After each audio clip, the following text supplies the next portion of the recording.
So this is the left axilla. Left axilla, it is a pyramidal shaped space when the arm is abducted. You can see the anterior wall of axilla over here, the posterior wall, the medial wall, and the lateral wall, which is the narrowest wall of the axilla and is formed by the intertubercular sulcus of the humerus. The base was here, formed by the skin and deep fascia and superficial fascia, everything, and apex goes deep there. So this is axilla. Now anterior wall is formed by the pectoralis major muscle. Deep to it there is subclavius clavipectoral fascia and the pectoralis minor muscle. Posterior wall is formed by three muscles, as can be seen here: subscapularis, teres major, and the long latissimus dorsi, which is coming from inferior extremity. Medial wall is formed by the serratus anterior muscle attached to the ribs, and the lateral wall is not muscular. Now the structures in the different wall. In the anterior wall, if we retract pectoralis major, we see this is the clavicle. So here is the position of the subclavius muscle. Clavipectoral fascia has been cut and the structures are exposed, and this is pectoralis minor muscle. Now pectoralis minor muscle divides the axillary artery into three parts. First part medial to it, second part behind it, and third part lateral to it. This is axillary vein, and you see two nerves, one piercing the pectoralis minor and supplying the major, other piercing the clavipectoral fascia and then supplying the pectoralis major. So the medial one is the medial pectoral nerve and the lateral one is the lateral pectoral nerve. In axillary artery, the cephalic vein drains before after piercing the clavipectoral fascia. Now from the first part of the axillary artery, superior thoracic artery goes down and supplies. From the second part, one part artery which comes out is the thoracoacromial artery. Another is the lateral thoracic artery, which we find along the lateral border of the pectoralis minor muscle. Now the structures in the posterior wall. In front of the subscapularis, we find an artery, a bunch of vessels going to latissimus dorsi. So this is the one branch of the third part of axillary artery, subscapular artery.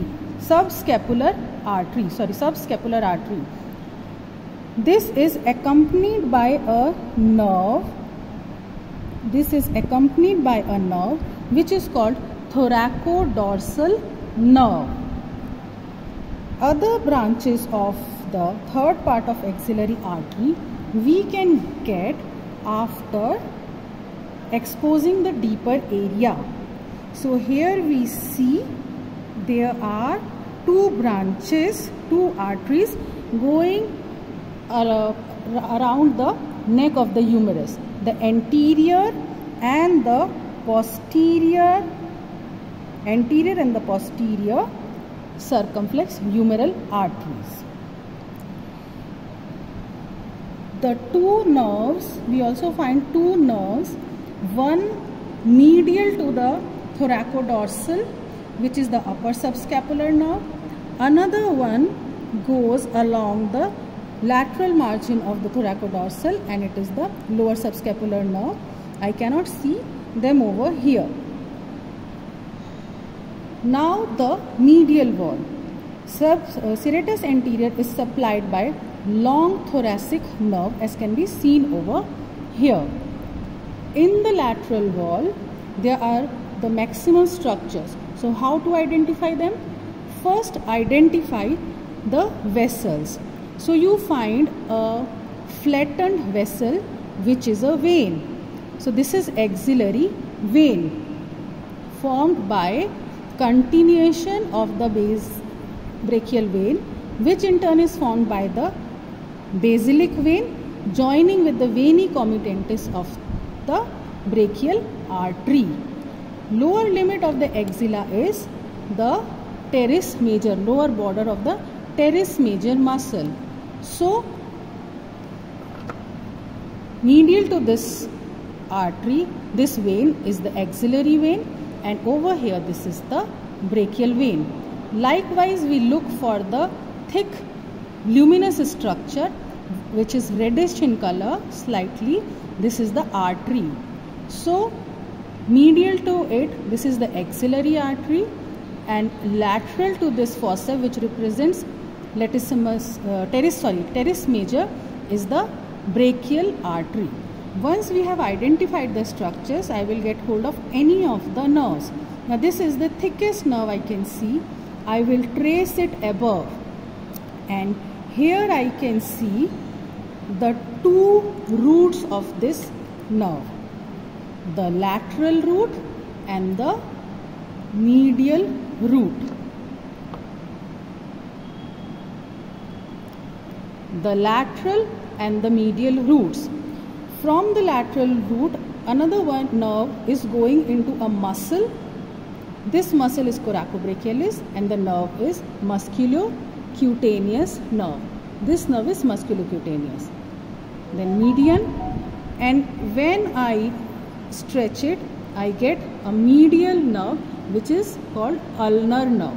So we can see an M over here, lateral limb musculocutaneous. Two are the roots which will form the median nerve, and medially the ulnar nerve. Ulnar nerve lies lateral to the veins. Medial to it lies two nerves.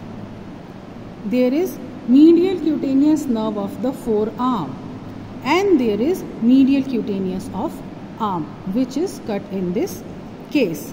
Once we have identified all the structures over here, we will lift them and retract them laterally like this. Now here what I get, I get to see the continuation of the posterior cord, which is the radial nerve. The radial nerve will leave the upper part of the arm and reach the back of the arm through the triangular space. And when we hold it and try to